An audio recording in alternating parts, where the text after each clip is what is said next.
한 주간도 안녕하셨습니까? 오늘은 2024년 2월 4일 주일입니다. 오늘이 24절기로는 오늘 입춘이라고 그러네요. 봄이 이제 오는 절기가 됐습니다. 24절기로 따져서 오늘 이제 입춘입니다. 밖에 나가보면 도로가 좀 녹는 모습이 겨울 한겨울 날씨가 따뜻할 때 녹는 것하고는 틀립니다. 여러분 봄이 오는 것을 어떻게 느끼시는지 모르겠지만 제가 시골에 와서 살다 보니까 봄에 땅이 녹는 것하고 그리고 봄이 오면서 계절이 바뀌면서 녹는 것하고 겨울에 날씨가 따뜻해서 녹는 것하고 차이가 있더군요. 겨울에는 영상으로 올라가서 땅이 녹는다고 해도요, 표면만 녹아요. 표면만 녹는데, 봄이 오는 이 계절에는 제가 시골에 와서 살다 보니까 뭐가 틀리냐면, 봄이면 표면은 얼어도요, 속에서부터 땅이 풀려 나오더라고요. 그러니까 녹는다는 거죠. 그것이 틀리더라고요. 자, 이제 오늘 여러분들과 함께 나눌 말씀과 함께 오늘 이 춘문, 입춘, 춘문이 아니라 입춘, 이것을 여러분들에게 말씀을 드리는 것은 우리도 이렇게 그 마음이 겉에서만 녹을 것이 아니라 이제 속에서부터 녹아 나와야 되거든요. 이것이 우리가 지난날 신앙생활을 할 때는 그 항상 표면적으로 겉에 드러나는 것으로 우리가 신앙생활을 믿음 생활을 우리가 표현하고 나타내고 그렇게 행했잖아요. 그런데 이제 지금 우리가 듣고 있는 이 말씀은 표면적이 아니라 이면적, 우리 마음속에서 역사되는 말씀들이거든요. 그래서 오늘도 함께 나누는 이 말씀들이 언제나 우리가 지구상의 절기로는 우리나라로 보면 24절기가 이제 있지만은 우리는 마음속에서 하나님의 절기가 항상 이와 같이 이어졌으면 좋겠습니다. 그런데 세상의 일기는 24절기에서 이제 봄도 오고 뭐 여름도 오고 가을도 오고 겨울도 오고 이렇게 되잖아요. 그런데 하나님 안에서는 절기가 딱 한 번뿐이 없다고 봐야 돼요, 사실은. 즉 한 번뿐이 없다는 얘기는 우리 평생을 통해서 1년, 봄, 여름, 가을, 겨울 한 계절뿐이 안 돌아간다, 그런 얘기입니다. 이게 무슨 뜻인지 아시겠나요? 그래서 성경에는 1년뿐이 없는 거예요. 1년. 성경 그래서 1년 가지고 말하는 거고, 그것을 줄여서 한 주일로 나타낸 거고, 그것을 줄여서 하루를 나타낸 거예요. 그런 면을 여러분들이 좀 생각을 해주셨으면 좋겠어요. 이거는 이제 말씀이 좀 많이 정리가 돼야 지금 제가 말씀드린 것에 대해서 이해를 하실 수 있을 거예요. 말씀이 많이 정리돼야만. 그런 그 의미에서 오늘 여러분들과 함께 나눌 말씀은 어디 말씀이냐면 히브리서 9장의 말씀으로 오늘 여러분들과 함께 나눠보기로 하겠습니다. 오늘 보드에 써져 있는 것은 이제 성경 기초라고 써져 있죠. 이사야 강의가 아니고 성경 기초인데 성경 기초에서 이제 언약궤에 대해서 오늘 말씀을 나누고자 합니다. 언약궤라고 한다면은 우리가 이제 출애굽을 떠올릴 수가 있죠. 출애굽을 떠올릴 수가 있는데 출애굽을 통해서 이스라엘 백성들이 하나님의 말씀을 돌판에 받게 되는데 그것이 맨 먼저 말씀을 받은 자가 누구냐면 모세죠. 모세가 시내산에서 하나님을 만나고 하나님이 모세에게 돌판에 말씀을 새겨주심을 인해서 이스라엘 백성들에게 그 말씀이 증거되고 전해지죠. 그렇게 되고 그 언약궤가 돌비에 써져서 이스라엘 백성들에게 증거되던 것이 시작에 이르러서 마음의 돌비로 넘어왔죠. 그 표면적으로는. 근데 이제 구약에서 이미 호심경이라는 말씀이 나오죠. 호심경이라는 말씀이 나오는데 이 호심경이 곧 예수 그리스도란 말이에요. 즉 이것이 요한복음 2장, 3장을 갖다 뭐 2장에 뭐 정확하게 적혀 있지만 기록되어 있지만 그게 바로 뭐냐면 3일 만에 세우는 성전이란 말이에요. 호심경이. 그래서 언약궤라고 하는 것은 무엇을 의미하냐면 하나님과 각자가 만나는 첫 순간이 언약궤에서부터 시작된다고 보면 돼요. 그래서 그 언약궤가 내게 있음으로 해서 뭐가 생기냐면 성전이 지어지기 시작하는 거예요. 그런 의미에서 여러분들과 함께 이 언약궤를 좀 히브리서 9장 말씀을 통해서 좀 자세히 알아보려고 그래요. 지금 원래 여러분들이 오늘 그 이사야 말씀으로 그 생각하고 계셨을지 모르겠지만 제가 말씀드린 대로 9장이 지나면 창세기 말씀을 여러분들과 함께 나누겠다고 약속을 했죠. 그래서 오늘 주일, 다음 수요일, 그 다음 주일, 그 다음 수요일 이렇게 4시간에 걸쳐서 이 언약궤에 대해서 이 말씀을 어떻게 성취해 가야 되느냐, 이런 성막과 장막, 언약궤 이런 것들에 대해서 좀 말씀을 나누려고 해요. 성경의 기초로는 제목으로 이제 말씀이 쭉 이제 이어질 거여서 이런 내용들을 가능하면 역사적인 그 근거, 그냥 성경의 역사적인 근거, 하나님의 역사심 그런 것을 통해서 여러분들과 함께 나누고자 합니다. 우선 여러분들과 함께 그 시작할 말씀은 이 히브리서 9장입니다. 신약성경 361쪽이에요. 히브리서 361쪽 히브리서 9장입니다. 사실 이 히브리서는 우리가 상당한 상당한 지식과 지식을 총망라해서 들어야 할 말씀이 바로 히브리 말씀입니다. 히브리 말씀이 좀 깊거든요. 상당히 깊어요. 많은 신학자들이 다니엘서와 요한계시록이 어렵다 이렇게 이제 정통이 나 있는 말씀이에요. 사실이 그렇습니다. 다니엘서하고 요한계시록이 말씀이 상당히 깊고도 어려워요.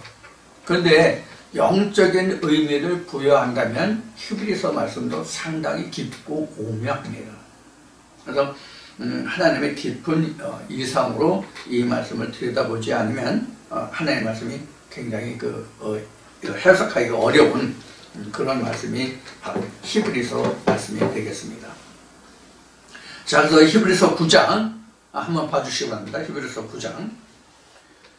9장 1절부터 보겠습니다. 히브리서 9장을 끝까지 살펴보는 것으로 해서 그러니까 오늘 다음 수요일, 그 다음 주일 2월 10일인가가 주일이죠. 10월 10일 주일, 그 다음 수요일 가서 4차례에 걸쳐서 대략 한 8시간, 많으면 8시간 되겠죠. 4차례니까 4타임에 2시간씩 하면 8시간 되겠죠. 그 8시간 동안 이 말씀을 살펴보고 시간이 허락하면 추가해서 다른 말씀으로 여러분들과 함께 나누는 그런 시간을 갖도록 하겠습니다. 여기 그 히브리서 9장을 나누면서 미리 여러분들에게 그 전제를 먼저 하고 넘어갈 것은 떡에 관해서 먼저 전제를 하고 넘어가겠습니다. 왜 떡에 관해서 말씀을 먼저 전제하고 넘어가겠다고 하냐면 9장 2절 보면 히브리서 9장 2절 보면 진설병이 나옵니다. 진설병이 나오는데 이게 바로 이제 떡이거든요. 이 진설병에 대해서 좀 먼저 설명을 드리고 넘어가겠습니다.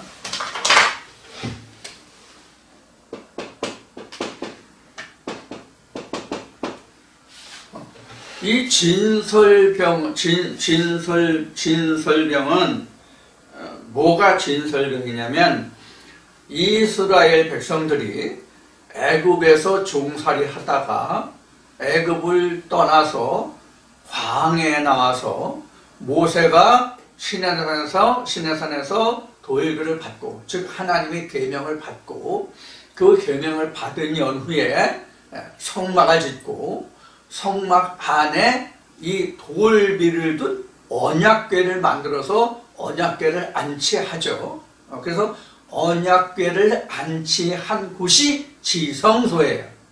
그런데 지성소 앞에 이렇게 여기 이제 언약궤가 있으면 이게 이제 바로 이제 돌비죠. 그러니까 돌비 상자가 그러니까 언약궤예요. 쉬운 얘기로 하면요. 돌비를 담은 상자가 언약궤죠.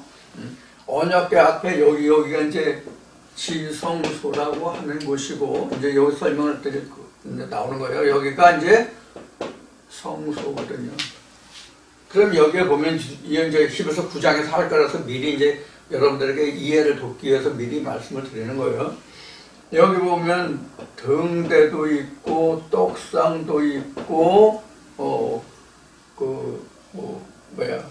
이런 것들이 있거든요.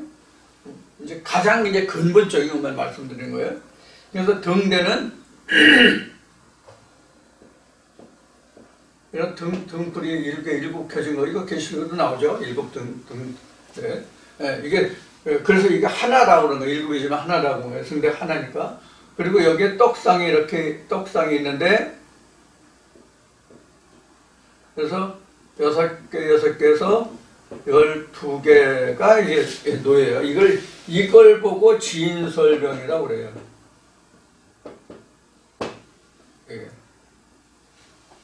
이걸 진설병이라고 그래요.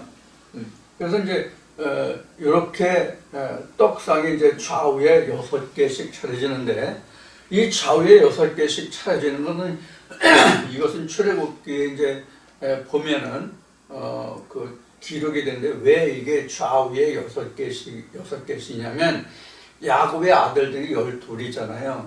12인데 창세기로 고솔로는 창세기 49장에 그 12아들들에 대한 축복이 나오죠. 그래서 12아들들의 축복이 나오는데, 그 12아들들이 있는데 그것이 출애굽에 와가지고 오늘날 우리나라의 그 역사로 보면 적자와 소자가 있잖아요. 적자와 소자. 그러니까 본부인에서 낳은 자식과 첩에서 낳은 자식, 이렇게 나눠서 정부인에게서 낳은 것은 적자고, 첩들에게서 낳은 자식들은 소자잖아요. 같은 아비의 씨라고 할지라도. 그런 거에 따라서 그 야곱이 처가 몇이었어요? 야곱이 처가 몇이었죠? 4이었어요. 그래서 본처가 둘이고 첩이 둘이에요. 그래서 본처가 둘. 이게 야곱의 애삼촌 레아와 라헬, 요 둘이 그 정실 부인이 되고, 요 레아와 라가 그 몸종으로 데리고 온 그 몸종 둘을 또 그 본처들이 주어서 야곱에게 줘서 아들을 낳게 했죠. 그래서 그 아들들이 12인데 본처에게서 난 아들과 첩에게서 낳은 아들을 각각 나누어서 6씩 나눴어요.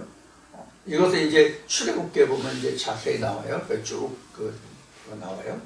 그래서 이것을 그 이스라엘 백성들이 나와서 그 출애굽해서 광야에 나와 있을 때, 모세가 이 지파들을 나눌 때 어떻게 나누냐면 6지파씩 나눠서 에발산과 그리심산 해서 6지파씩 나눈 성경의 기록이 나와요. 그런 것들이 발달해서 떡을 6개씩 이렇게 나누는 거예요. 그러니까 이 떡이 전부 다 12덩이잖아. 6개씩 두 줄로 해서 6개씩 두 줄로 해서 쌌으니까 12개죠. 12지파. 한 지파씩 의미하는 거예요. 그래서 각 지파에서 하나씩 떡을 하나씩 하나님께 드린다는 이제 그런 의미예요.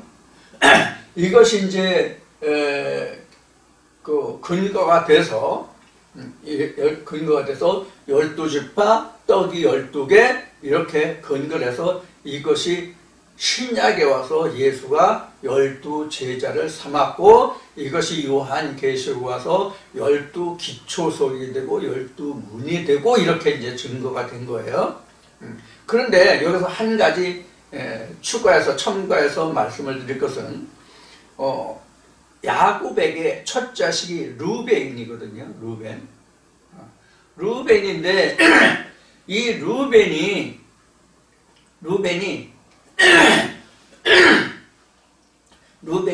자기 소모 비라와 통간을 했어요. 그래서 루벤이 장자지만 장자의 직분에 들지 못하고 즉 정실 부인의 자식으로 들어가지 못하고 첩실의 자식으로 들어가게 돼요. 그래서 6씩 나눠지게 돼요.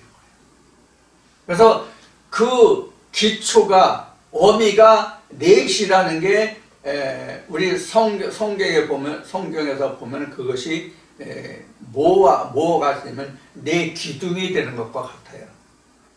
성경에서 내 기둥이 내 귀가 되는 것과 똑같다고요. 그러니까 이스라엘 백성들이 민수기 1, 2, 3장에 보면 동서남북으로 배치되잖아요. 동서남북으로 배치되는데 이게 12지파가 3지파씩 나눠가지고 되는데 그것이 바로 내 어미의 근본에서부터 시작된 거다 이렇게 보면 된단 말이에요. 그래서 이것이 사실은 야곱에게 야곱에게 내 처가 있다는 것은 사실 이것을 다시 거슬러 올라가면 뭐와 같으냐면요. 창세기 3장에 보면은 뭐가 나와요? 창세기 3장에 보면 창세기 2장에 보면 1장인가? 에덴 동산에 4대 강이 나오잖아요. 4대 강의 생명의 근원, 여자가 생명의 근원, 언약, 여기에서부터 발언하는 거예요. 그렇게 보시면 됩니다. 그리고 마태복음 13장에서 씨 뿌리는 자에 비유해서 땅이 4종류가 나오죠. 이것도 마찬가지예요. 자, 이런 것이 다 여기에서 유래된 거예요. 자, 그래서 진설경이라는 것이 이런 거예요. 그래서 왜 이것을 지금 이렇게 장황하게 말씀드리냐면 이제 이 진설경이라고 하지 않고 이제 우리 떡을 뗀다, 떡을 나눈다 이렇게 제가 말할 거거든요. 그래서 말하는 거예요. 그래서 예수가 와서 광야에서 많은 무리들이 모였을 때 우리가 흔히 한 얘기로 오병이어 얘기하죠. 그 오병이어가 떡을 나눴다는 얘기거든요. 자, 그러면 이 떡의 유래가 뭐냐면 만나란 말이에요. 여기에 올린 떡은 이스라엘 백성들이 땅에서 나는 소산으로 만든 떡이잖아요. 시험이 이거 빵이에요. 이건 이때 이 사람들을 보면 빵이거든요. 우리같이 중동 땅에 우리나라 땅같이 땅이 비옥하고 물이 충분해서 벼농사를 지어서 쌀농사를 지어서 떡을 만들 수 있는 그런 여건이 아니라 얘네들 빵을 먹었거든요. 빵. 그래서 이게 사실 빵이에요. 이게. 빵인데 어떤 빵이냐면 누룩이 들어가지 않은 빵이에요. 그러니까 순수하게 물과 밀가루만 섞어서 반죽해가지고 익힌 그런 빵이에요. 우리 이스트라고 그러잖아. 발효제.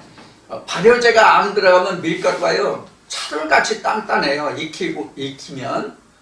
그런 빵이에요. 그래서 하나님이 여기에다가 이스라엘을 출애굽할 때 시작이 뭐예요? 무교병을 먹는 데서부터 시작하잖아요. 유교병에서 무교병을 먹는 곳에서부터 출애굽이 시작되잖아요. 쓴 나물과 무교병, 누룩이 들어가지 않은 떡 이렇게 나오죠. 거기에서부터 유래돼가지고 이렇게 나온 거예요. 그래서 이게 사실은 이게 뭐냐면 하나님의 말씀이어야 되는데 이 떡이 만나 하나님의 말씀이어야 되는데 이게 이스라엘 백성들이 올린 거란 말이에요. 그러면 이것이 다시 말라기로 돌아오면은 이게 어떤 것과 같으냐면 너희가 나의 창고에 11조가 있게 하고 11조가 내게 들여서 11조가 내게 있게 하고 그러면 내가 너희에게 복을 넘치게 붓지 않나 넘치게 붓지 않나 나를 시험해보라 하는 이 말씀이거든요. 그러면 우리 인간은 하나님께 이렇게 썩을 것으로 예물을 드리면 하나님 우리에게 썩지 않을 떡으로 주신다는 뜻이에요. 이게 이런 의미가 있는 거거든요. 그래서 예수가 뭐라고 해서 나는 하늘에서 내려온 떡이라고 한 거라면 하늘에서 내려온 떡 이렇게 됐단 말이에요. 근데 원래는 여기가 하늘이 아니죠. 여기가 하늘이죠. 여기가 I am that I am은 여기니까요. 이 얘기 뭐 하도 많이 해가지고 여기는 I am that I am이 아니에요. 여기는 지어진 신이에요. 여기는 손에 닿지 않은 신이에요. 지었지 아니한 신이에요. 이런 뜻이에요. 자, 그래서 이것을 요 내용을 모세대로 말한다면 여기가 모세예요. I am that I am으로부터 모세가 이 말씀을 I am that I am을 받아서 이렇게 된단 말이에요. I am that I am을 받아서 I am that I am이 이스라엘 백성들에게 이렇게 주어졌단 말이에요. 이것을 신약으로 이건 땅에서 나온 만나잖아요. 땅에서 나는 만나잖아요. 땅에서 난 만나라고 하는 것은 하나님이 실제 주신 것을 이스라엘 백성이 먹은 것은 땅에서 난 만나지만 모세에게 주신 말씀은 땅의 것으로 줬다는 얘기. 세상의 사람의 예대로 말씀을 주셨다는 얘기. 우리는 이거를 흔히 하는 말로 가장 쉽게 우리가 쓰는 말이 바로 율법이에요. 표면적인 법으로 주셨다는 얘기. 이게 만나는 그래서 이게 표면적인 떡이에요. 이스라엘 백성들이 처음에 광야에서 먹었던 이 떡은 표면적인 떡이라고 만난데.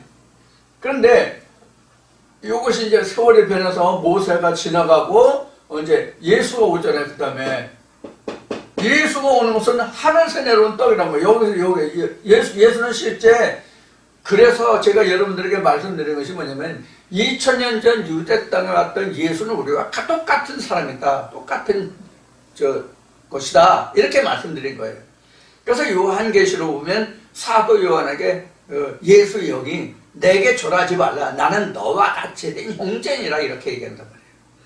이게 아마 일반 신학이나 교회 목사님들한테 굉장히 이렇게 걸림돌이 되는 목에 가시가 아니라 목에 그 바위덩어리가 아마 낀 것 같은 그런 말이 될 거예요. 이 부분이. 자, 그래서 이 만나가 모세 때는 표면적으로 왔던 것이 예수 때는 이면적으로 왔단 말이에요. 이면적으로. 그래서 여기서는 땅에서 나는 만나요. 여기서는 예수가 만나요. 나는 하늘에서 내려온 만나라고 그랬단 말이에요. 그래서 우리가 실제로 따지면 이런 과정을 거치는 거예요.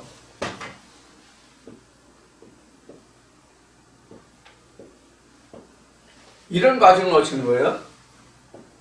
모세에서 예수로 옮겨서 나라는 사람이 있는 거예요. 여기 나 둘이 이게 뭐냐면 여긴 마음을 얘기하는 거예요. 마음을 우리가 하나님의 말씀을 받으니까 마음을 얘기하는 거고 이거는 나의 육신이에요. 그래서 똑같은 나인데 마음에서. 그 처음에는 모세에게서 양식을 받다가 나중에는 예수로 오는 거예요. 그래서 이게 출애굽이란 말이에요. 여기가. 우리로 보면 여기가 출애굽. 모세에서 벗어나는 것이 우리는 출애굽이란 말이에요. 표면적인 것에서 벗어나는 것이 우리는 출애굽이라고. 옛날 구약 시대 때에는 그 에집트의 그 파라오, 우리는 성경에 바로라고 되어 있죠.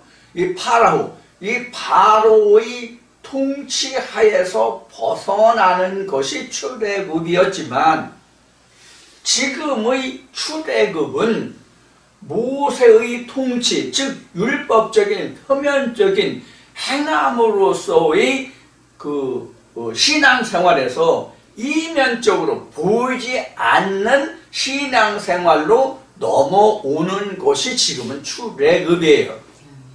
그래서 지금 히브리서 지금 9장을 시작하면서 이걸 전제로 이제 이 말씀을 돕기 위해서 이제 이 말씀을 나누고 있는데, 그래서 히브리서 9장, 10장, 11장 가면 믿음이 뭐냐 하는 것을 그래서 정의하고 있는 거예요. 믿음이 뭐냐? 뭐가 믿음이냐? 보이지 않는 것을 보고 듣고 깨닫고 그것을 보는 것이 우리는 믿음이란 말이에요. 믿음. 제가 요새 인문학에 대해서 좀 책을 몇 장 보니까 이 생각이라는 것 있잖아요. 우리가 생각을 하잖아요. 인간은 다 생각하잖아요. 어느 철학자가 얘기했는지 모르겠는데 어느 철학자가 이렇게 얘기했대요. 인간은 사고 치는 동물이다. 인간은 사고 치는 동물이다. 그럼 이 사고가 무슨 사고냐는 거예요. 이런 사고냐? 이게 아니라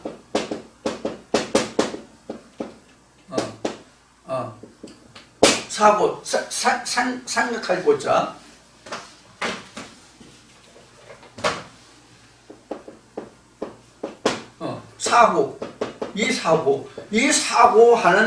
사고 치는이 아니라 그러니까 사고하는 동물이다.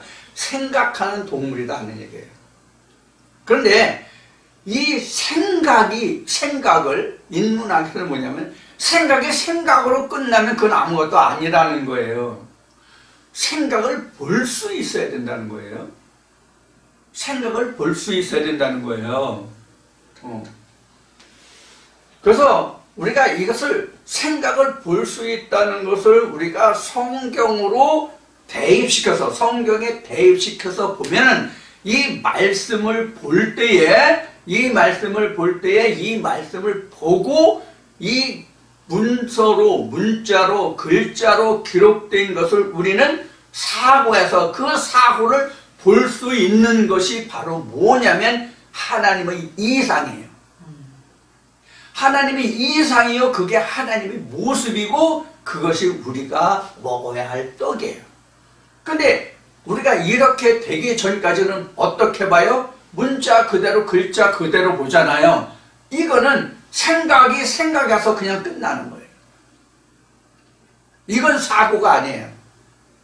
그 사고를 볼 수 있어야 돼요. 그래서 지난주에 사도행전 17장, 18장, 19장인가? 거기에서 우리가 그 아볼로와 그 바울 이야기를 했잖아요. 아볼로와 바울 얘기를 할 때 아볼로는 성경을 자기가 공부해서 연구해서 하는 것이고 사도들은 말씀을 자세히 풀어서 하는 것이다 이렇게 얘기했죠. 이 자세히 푼다는 것이 뭐냐면 사고를 현실화 볼 수 있는 단계까지 가는 것이 자세히 푸는 거예요. 우리가 성경을 볼 때에 하나님을 만났다, 하나님의 음성을 들었다, 이상을 봤다, 이것이 지금 제가 말씀드리는 뭐와 같은 거예요?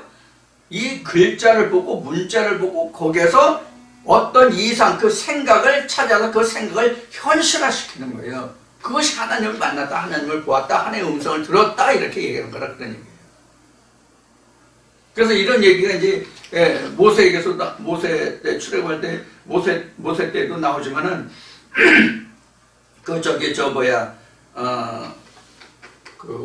성경에 모든 이 선지자들을 보면은 이제 그런 것이 많이 기록되잖아요. 그 중에 가장 대표적으로 노골적으로 표면적으로 기록된 말씀이 어디에 이런 말씀이 잘 나타나 있느냐 하면 다니엘서에 가장 잘 나타나 있어요. 그래서 다니엘이 뭐라고 얘기했냐면 나는 지금 몸은 바벨론 땅에 있는데 하나님의 신이 나를 이끌어서 어디로 인도해요? 예루살렘, 히브리 땅, 자기 조국이었던 히브리 예루살렘으로 나를 이끌어서 예루살렘을 보게 하신다고요. 그럼 실제로 몸은 내가 여기 있는데 몸은 내가 현재 저로 얘기하면 지금 충남 홍성에 있잖아요. 충남 홍성에 있는데 내가 서울의 어느 장소에 아니면 다른 부산의 어느 장소에 아니면 광주에 대전에 대구에 어떤 장소에 나가 거기에 가 있는 같이 현장을 보고 느끼는 것과 같은 이제 그런 것이 이상을 보는 거예요. 몸은 내가 홍성에 있는데 서울에 어디에 장소에 있어서 그 장소를 다 보는 거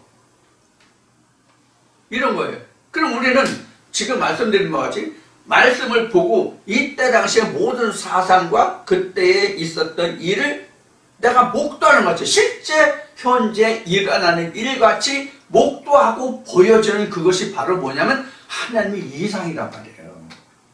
이게 생각에서 나오는 거잖아. 그 말씀을 보고 생각에서 나오는 거잖아. 늘 이게 제가 지금까지 여러분들에게 말씀드렸던 사항이에요. 그러면 하나님의 모든 이상이 지금 말씀드린 바와 같이 지금 여기서 말씀드린 바와 같이 항상 내가 여기 것만 생각하는 게 이상이 오는 게 아니거든. 이상이 여기에서 오는 게 아니라 여기에서부터 온단 말이에요. 그럼 이 전에는 어디예요? 여기에서부터잖아. 이게 따지면 여기지. 내가 여기 있으니까 나의 위치는 이 성전 그림으로 봐가지고 나의 위치는 여기 있으니까 내가 이 위치에서 여기에서 여기로 온다고. 그래서 이제 단계가 있다는 거예요. 그래서 우리가 모든 사람들이 이 말씀을 듣고 있는 우리 모두가 다 지금 말씀드린 것 같은 그런 단계를 거쳐서 현재라는 이 자리에 와 있는 거예요. 그럼 여기서 우리가 중요한 것이 뭐냐면 지난 날의 것과 현재 내가 있는 것을 하나로 만들 수 있는 것이 있는가 하면 버려야 할 것 이런 것이 있단 말이에요.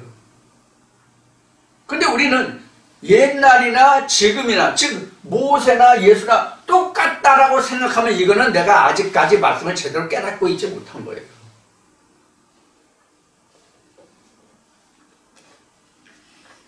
여기서 우리가 한 가지 또 중요한 것을 짚어드리면 뭐가 있느냐면 모세와 예수는 결코 둘이 아니라 하나예요. 그럼 어떤 경우에 하나가 되느냐 하는 것을 우리가 생각해 봐야 되거든요. 여러분들 이거 생각해 보신 적이 있나요? 얼마나? 모세와 예수가 같다라는 것을 생각해 보신 적이 있냐고요. 모세와 예수가 같으려면 어떻게 해야 내가 모세와 예수가 하나가 될 수 있는가 하면은 예수 입장에 돼야만 모세를 하나로 만들 수가 있어요. 즉 성령으로 내가 모세를 바라볼 수 있어야만 바라보아야가 아니라 바라보고 바라볼 수 있어야만 모세와 예수가 하나가 될 수 있어요. 이것을 좀 더 진일부에서 이제 쭉 말씀이 전진해서 말씀이 자라면 어떻게 되냐면 하나님, 모세, 예수가 곧 나다 이렇게까지 온단 말이에요. 그렇다고 해서 이제 하나님, 모세, 예수 다 나다 이렇게 얘기하면 우리 육체 이 육체 자신이 하나님과 모세와 예수와 같다 이렇게 이제 우리가 오해할 수 있는 소지가 있을 수 있는데 그런 것이 아니라 육신은 육신이고 앞에 얘기했듯이 하나님의 말씀은 우리 마음속에 와서 담겨지는 것이지 육신에 담겨지는 게 아니거든요. 다만 마음이라는 것이 모든 인간의 마음이라는 것이 그 육신과 함께 하고 있다는 것 뿐이에요. 이 마음이 육신과 함께 하고 있다고 해서 그 마음과 몸이 내 거가 아니에요. 마음속에 담겨져 있는 하나님 말씀만 하나님 거고 그것이 장막을 벗었을 때에 내 마음과 하나님의 말씀이 온전히 하나가 됐을 때 이게 아버지께로 가고 그것이 천국이고 이것이 요한복음 2장으로 보면 예수가 말한 3일 만에 세워지는 성전이라고 표현하는 부분에 즉 말씀만 남는다 이 얘기예요. 그래서 우리가 1년이 됐든 2년이 됐든 뭐 몇 년이 됐든지 간에 저 같은 경우는 지금 누차 말씀을 했지만 지금 30년이 지금 저 넘어가고 있지만 세월이 시간이 얼마였든지 간에 우리에게 중요한 것은 뭐냐면 보라 옛것이 변하여 새것이 되었도다 라고 성경에 기록된 말씀하지. 옛것은 자꾸 벗어버리는 거예요. 옛것은 자꾸 벗어버리고 지금 현재 내가 가지고 있는 것이 뭐냐가 가장 중요한 거란 말이에요. 근데 우리가 옛것도 지금의 것과 똑같다고 생각하면 이건 모르고 있는 거예요. 그러니까 자기가 잘 이해를 못한 거예요, 말씀을. 절대로 같지 않아요. 절대로 같지 않다는 이야기는 어떤 얘기냐면 우리가 성경이 한 권뿐이 없잖아요. 성경이 한 권뿐이 없는데 한 권뿐이 없는 즉 하나뿐이 없는 하나님, 에베소 4장에 기록된 말씀같이 하나님도 예수도 성령도 하나인데 이것을 다시 에레미야서로 넘어와서 보면 하나님과 예수와 성령이 하나인데, 다시 에레미야로 거슬러서 구약으로 가면 에베소에서 다시 구약 에레미야서로 넘어가면 성읍의 수보다 신의 수가 더 많다고 돼 있잖아요. 그러면 이게 무슨 말이냐면 성경은 한 권인데, 즉 하나님은 한 분인데 저마다 다 말씀을 증거하는 것이 다 다르다는 얘기거든요. 자, 이것을 여기서 얘기합시다. 이 그림에서 모세는요 숫자가 많아요. 상당한 수가 있어요. 엄청 많아요. 이 수라고 하면 나중에 또 뭔지 모르니까 많다. 모세는 많다. 모세는 많다는 얘기는 뭐냐면 성경이 많다. 모세가 뭐 여러 명이라서 하나님의 계명을 받은 사람이 많다 그런 뜻이 아니라 율법으로 하나님을 섬기는 자는, 즉 표면적으로 하나님을 섬기고 전하고 증거한 사람들은 무수히 많다 이 뜻이에요. 그런 사람들은 무수히 많아요. 교회마다 다 다르잖아. 같은 교단, 같은 파라고 할지라도 그 말씀을 전하는 게 목사들마다 다 다르잖아요. 이게 바로 성읍의 수와 신의 수가 그 에레미야서에 기록된 말씀이거든요. 그러면 이게 많다는 얘기는 뭐예요? 다 다르다는 얘기잖아요. 그런데 여기서 같은 게 하나 있어요. 뭐가 같아요? 본문만 같아요. 본문은 같고 설명은 틀려. 자, 이런 예를 들어봅시다. 제가 지금 여기에 지금 그 마카 그 보드펜을 지금 들고 있잖아요. 이건 하나야. 이건 지금 제가 들고 있는 건 하나야. 제가 들고 있는 이 보드펜은 다른 거하고 같을 수가 없잖아요. 요거는 요거잖아요. 근데 같은 보드펜을 놓고 보는 사람마다 이것을 다르게 표현한다의 뜻이 바로 성경은 하나의 본문의 말씀을 같은데 그 전하는 것은 다 다르다 하는 얘기와 같은 거예요. 그러면 이 진짜는 하나뿐이 없잖아. 이건 하나뿐이 없잖아. 하나뿐이 없는데 보는 사람마다 다 다르게 얘기하면 그 중에서 진짜가 무엇인지를 찾아야 되잖아요. 그러니까 우리는 다른 말로 표현한다면 말씀의 감별사가 되어야 된다는 얘기예요. 말씀의 감별사가 되어야 된다는 얘기예요. 이 중에서 진짜 모세표 율법, 모세표를 가지고 자기표 율법으로 가르치면 그건 자기 거잖아요. 모세와 같은 게 아니잖아요. 모세표 율법은 모세표로만 해야 되잖아요. 근데 모세표 율법을 자기 표로 바꿨다면 이거는 하나님이 아니란 말이에요. 이거는 모세가 아니란 말이에요. 그런 뜻이에요. 이것을 가려내야 된다. 우리는 감별사가 된다는 뜻이. 누구나 성경 갖다 놓고 본문을 읽고 자기마다 주장하는데 그것도 거기도 다 내가 생각하고 내가 그 마음에 판단하기를 거기도 하나님이 있어. 그것도 하나님이야. 이러면 안 된다는 얘기예요. 하나님으로 위장했을 뿐이에요. 성경에 기록된 대로 거짓 선지자들도 다 하나님과 예수 그리스도로 말한다고 성경에 증거하고 있잖아요. 똑같거든요.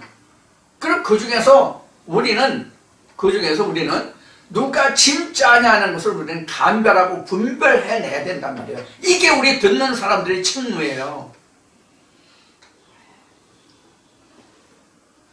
내가 처음 신앙생활을 할 때부터 거기도 하나님이 계셨고 그 말씀을 쫓아서 지금까지 왔다.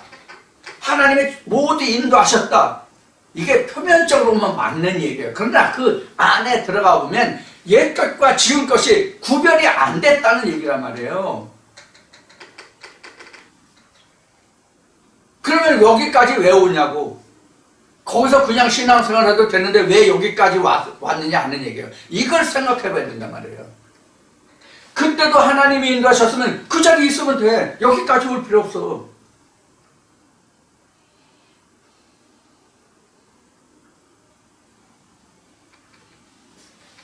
우리에게 가장 중요한 것은 뭐냐면 어디 누구의 말씀을 듣느냐가 중요한 것이 아니라 진짜 우리에게 중요한 것은 뭐냐면 그 사람에게 하나님이 있느냐 없느냐거든요. 어디 어떤 사람에게 내가 양육을 받더라도 그 사람에게도 하나님이 있으면 어디 갈 필요 없어요. 거기 그냥 신앙생활하면 돼요. 그래서 성경에는 예수가 그랬잖아요. 내가 여기 있다 저기 있다. 이거 믿지 마라.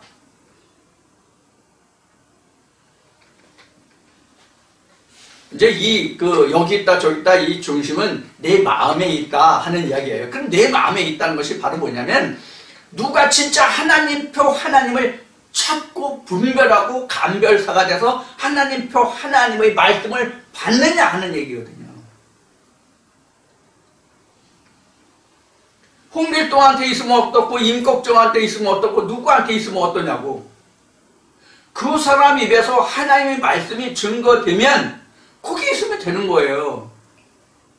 옛날도 같고 옛날부터 지금까지 하나님의 인도함을 받았다는 것은 홍길동도 임꺽정이도 전봉준이도 누구도 다 똑같은 하나님표 하나님 말씀을 전한다의 의미거든요. 그건요. 그러면 굳이 이 말씀을 안 들어도 된단 말이에요. 홍길동한테 듣든 임꺽정한테 듣든 전봉준한테 듣든 누구한테 듣든 저는 관계없어요. 그 하나님 다 똑같은 하나님인데 뭘. 그런 경우에는 전에나 지금이나 똑같은 하나님의 인도하심을 받고 하나님의 음성을 듣고 여기까지 왔다라고 말할 수 있어요. 그런데 임꺽정이 얘기하는 거 다르고 홍길동이 얘기하는 거 다르고 전봉준이 얘기하는 거 다르다면 똑같은 하나님이 아니란 말이에요. 이걸 우리는 분별해야 된다고 감별해야 된다고. 그래서 지금 떡 얘기를 하는 거예요. 이 떡이라는 건 하나님의 말씀이잖아요. 하나님의 말씀이 똑같지 않다는 것을 무엇이 다르다, 무엇이 틀리다라는 것을 내가 감별하고 분별해야 된다는 얘기예요. 그냥 똑같은 하나님의 말씀을 듣고 하나님께서 인도해서 여기까지 왔다는 것은 틀린 얘기예요. 틀리다고. 지금 말씀드린 바와 같이 임꺽정이, 홍길동이, 전봉준이 각각 얘기하는 게 다 다르다면 그 중에서 누가 진짜로 하나님표 말씀을 전하는지를 분별해서 임꺽정이가, 홍길동이가, 전봉준이가 그 셋 중에 누구 한 사람만이 하나님표 하나님을 증거한다면 예를 들어서 홍길동이가 진짜 하나님의 말씀을 증거한다면 임꺽정과 전봉준이 말하는 건 틀렸어. 홍길동이 말하는 게 진짜야. 이렇게 되면 똑같은 하나님이 그 옛날이나 지금이나 똑같이 하나님이 나를 인도하셨다라고 할 수가 없잖아요.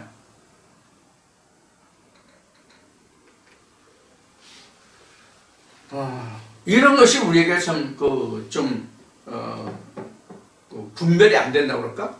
좀 어렵다고 그럴까? 이런 문제가 되는 거예요.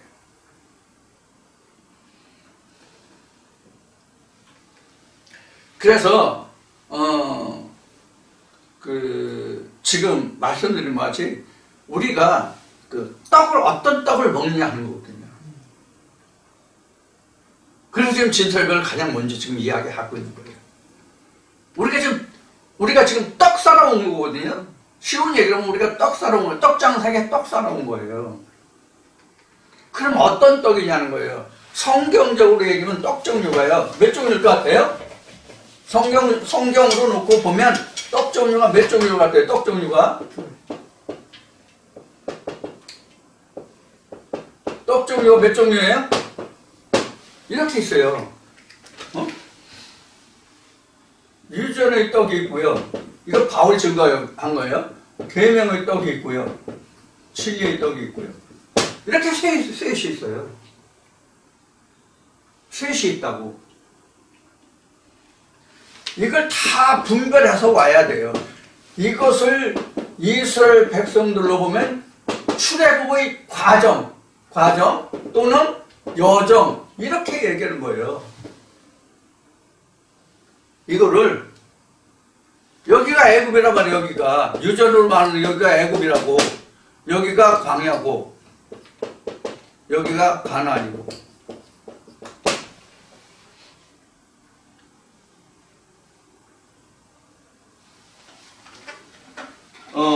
옛날이나 지금이나 똑같이 하나님이 인도하셔서 하나님의 음성만 듣고 여기까지 왔다고 한다면 그게 어떤 뜻이 되어야 되느냐면, 앞에 홍길동, 임꺽정, 전봉준 얘기했잖아요. 그럼 홍길동이가 진짜 하나님표 하나님을 증거하는 목자라고 얘기했잖아요. 그래서 내가 세 목자 중에서 세상에 수없이 많지만 세 목자 중에서 홍길동만이 하나님표 그 말씀을 증거하기 때문에 내가 홍길동 목사한테 내가 양육을 받고 있다고 한다면 그 홍길동 목사에 의해서 이런 과정을 거쳐왔다면, 홍길동이라는 목사를 통해서 이러한 과정을 거쳐왔다면 그 말이 맞아요. 그때부터 지금까지 하나님의 음성을 듣고 하나님 인도하셔서 여기까지 왔다라고 하면 맞아요. 근데 전봉준이한테도 임꺽정이한테도 다 하나님이 인도하셔서 내가 여기 왔다는 건 틀리단 말이에요.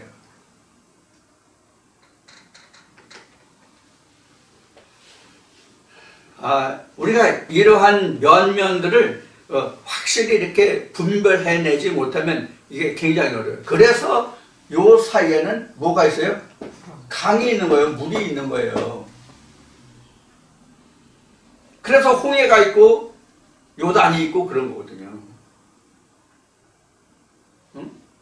이게 그 누가복음 그 16장인가로 보면 이게 이제 구렁이에요. 이게 지금 구렁이라는 얘기를 했는데 구렁이에요. 이게 구렁이. 이게 물에 빠지면 이게 구렁이잖아요. 해나지 못하잖아요.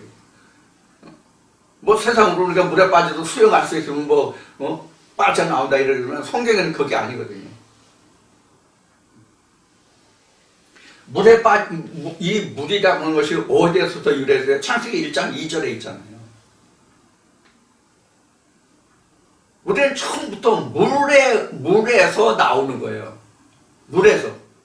그래서 모세가 가장 먼저 세례를 받은 자 중에, 침례를 받은 자 중에 하나다. 그가 물에 빠져서 강에서 떠내려왔다는 것이 이런 의미거든요. 우리도 강에 떠밀려 오는 거예요, 지금. 세상의 풍조가 그 강이고 바다잖아요. 그걸 떠밀려 오다가 하나님의 손에 의해서 우리가 건짐을 받은 거거든요. 이게 바로 출애굽이고, 할례고, 세례고, 침례고, 그런 거란 말이에요, 이게. 거기서부터 하나님의 역사가 일어나서 천지 창조가 되고, 그 둘째 날, 셋째 날 해서 그 하나님의 그 형상으로 지었잖아요. 여기서 둘째 날, 셋째 날은 창세기 2장 3장을 얘기하는 거예요. 둘째 날, 셋째 날은. 창세기 1장에서 둘째 날, 셋째 날을 얘기하는 게 아니에요. 이러한 것이 우리가 반드시 먼저 하나님의 말씀을 들으면서 이러한 과정이 계속 일어나야 된단 말이에요. 말씀마다 이런 과정이 일어나야 된다고. 이런 과정이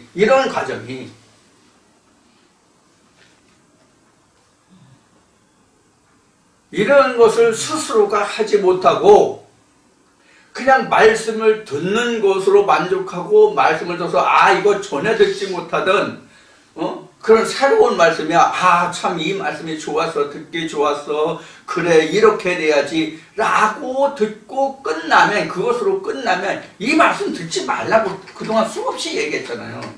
거기서 그냥 끝날 것 같으면 차라리 그냥 현재까지 다니던 교회에서 그냥 신앙생활 해라, 편하게.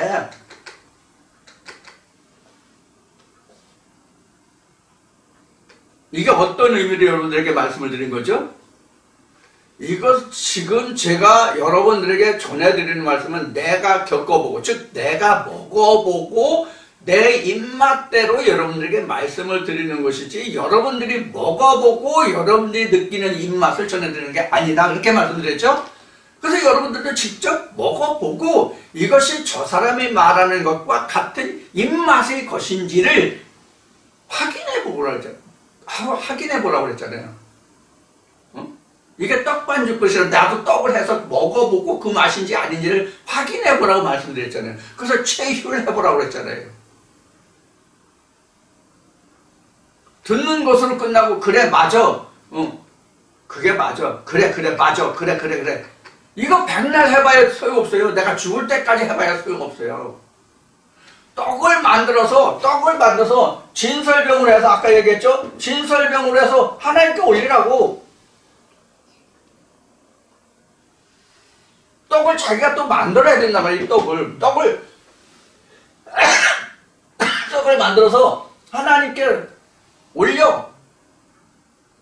그럼 하나님이 여기 응답해 주시잖아. 이거 확인하라면 항상 옳고 그른지를. 이게 온전한 생명의 떡으로 하나님께 드리면 하나님이 내게 하시는 음식이 그래 내 딸아 내 아들아 그런단 말이에요. 또 진짜 또 여러분들 그래 내 딸아 내 아들아 또 그런 음성이 들리는 걸로 생각하시면 안 돼요. 그 말씀에 대한 응답이 있단 말이에요.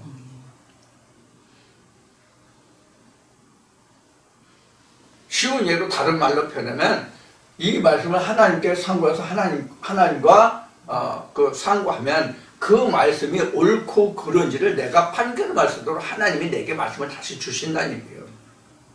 그 말씀이 옳고 그른지를 하나님이 응답하신다 그 얘기예요. 이게 말라기 말씀으로 가면 앞에 잠깐 말씀드렸듯이 너가 온전한 11조를 내게 드려라, 드려봐라. 그럼 내가 너에게 복을 넘치게 붓지 않나 시험해봐라, 이 말씀이란 말이에요. 돈 많이 갖다 바쳐봐라, 내가 너 부자되게 해주라 안 해주나 봐라, 이 뜻이 아니란 말이에요.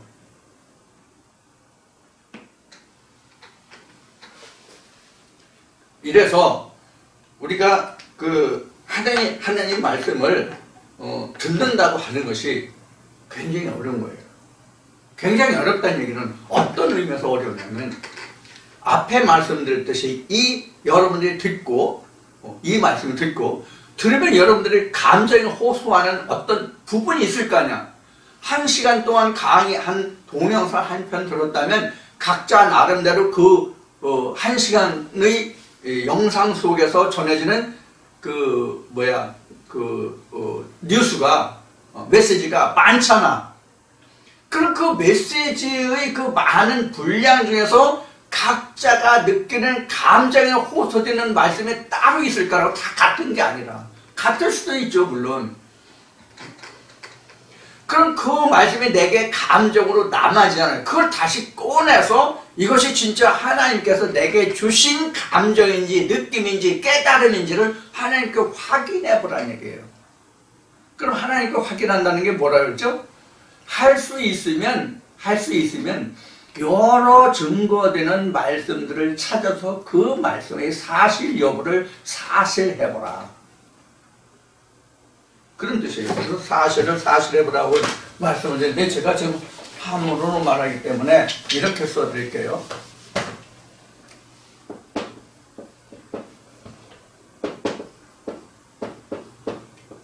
사실해봐라.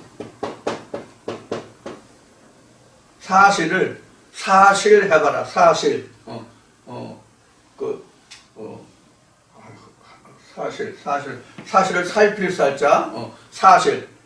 이렇게 사실 어떤 일이 어떤 일이잖아요. 이거 사실은 어떤 일을 살펴라. 이렇게 해보라는 얘기예요. 그래서 지난번에도 말씀을 드렸듯이 여러분들 1시간 말씀을 들으면 자기가 들은 것 중에 어떤 것을 들었는지 한번 메모해보라고 했잖아요. 인출해보라고 그랬잖아요. 인출을 해봐라. 그래서 그 생각을 현실로 꺼낼 수 있어야 돼요. 현실로 내가 꺼내볼 수 있어야 이것이 진짜인지 가짜인지 내가 판별할 수 있다고, 분별할 수 있다고, 감별할 수 있다고. 생각으로 관념으로 끝나는 것은 생각으로 관념으로 그냥 시간이 지나면 없어져 버려요. 그러니까 이것을 인출해서 기록해보고 그것을 다시 내가 말해보고 그것을 다시 내가 따져보고 내가 이것을 다시 몇 번을 얘기해도 이것을 다시 사실대로 꺼내서 말할 수 있으면 그것이 진짜로 남는 거예요. 그것이 관념이 현실로 보이는 것으로 남는 거란 말이에요. 이렇게 해서 여러분들이 말씀을 정리해 가셔야 돼요. 자, 이게 이제 세상으로 얘기하면 이제 공부하는 기법이 될 수도 있고요. 또 우리가 일상으로 얘기하면 일상에서 살아가는 거예요. 사람이 문득 자기가 전혀 생각지 않은 생각들이 자기 마음을 지나갈 때가 있잖아요. 자기 마음에 올 때가 있잖아요. 그것을 빨리 캐치해가지고 그것을 밖으로 꺼내서 현실화시킬 수 있으면 그 사람의 세상을 선구하는 삶을 사는 사람이 되는 거예요. 예를 들어서 우리가 인터넷도 하고 전화기도 쓰고 이제 이러잖아요. 그거 다 처음에는 뭐예요? 생각에서 온 거예요. 생각에서 온 거를 글씨로 남아도 표면화시켜서 글로 남겨서 이것을 어떻게 하면 이런 것이 될 수 있을까를 생각하면서 나온 것이 오늘날 우리가 쓰고 있는 모든 전기, 전자 제품, 쉽게 얘기하면 한마디로 얘기하면 공산품이죠. 그 공산품이 인간들에게 이익이, 즉 이익을 주잖아요. 살아나가는데 편리함을 주잖아요. 하나님의 말씀도 이와 같이 내가 문자로 보던 것을 그 생각을 겉으로 펼쳐서 기록을 자꾸 해본단 말이에요. 듣는 말씀도 자기가 느낀 감정을 기록해 본단 말이에요. 그래서 우리가 기억이라고 하는 것은 감정이다 이렇게 얘기해요. 기억이다 하는 것은 감정이다. 특히 누구한테 어떤 말을 들어서 자기가 그 마음의 감정이 어떻게 쌓이냐에 따라서 좋은 감정, 나쁜 감정이 좋은 기억과 나쁜 기억으로 남아지잖아요. 하나님의 말씀도 똑같단 말이에요. 그래서 하나님 말씀 모든 말은 다 뭐냐면 감정에 호소하는 거예요, 사실은. 그래서 그 감정에 어떤 감정으로 남아지느냐에 따라서 인출이 달라져요. 인출이 달라진다고. 인출이 달라진다는 것은 기억이 달라진다는 얘기예요. 자, 그럼 이 시간에 이제 중요한 것은 뭐냐면 떡이 뭐냐, 떡이 어디서부터 유래했느냐. 진설병이 왜 시작됐고, 그 진설병을 왜 6개씩 도주를 놨고, 민수기 가면, 창세기 가면 사대강이 나오고, 동서남북에 네 방향이 나오는데 이것이 어디에서 유래했느냐, 마태복음 13장에서 또 그 떡에 관해서, 모세에 관해서, 예수에 관해서 어디에서부터 유래했느냐, 이제 이런 말씀을 드렸습니다. 자, 지금 드린 말씀들 내용이 사실 굉장히 많은 거예요. 광범위한 거예요. 이런 것을 이제, 말씀드렸듯이 그래서 9장을, 살펴가면서 여러분들에게 말씀을, 나누기로 하겠습니다. 이제 물론 중복되는 말씀, 다시 뒤집는 말씀이 많을 거예요. 이렇게 해서, 우리가 성전이 뭐고, 우리가 하나님의 형상으로 지어지는 게 뭐고, 이런 것까지 이 말씀을 들어서 살펴보고자 합니다. 자, 잠시 쉬었다 다시 시작하겠습니다.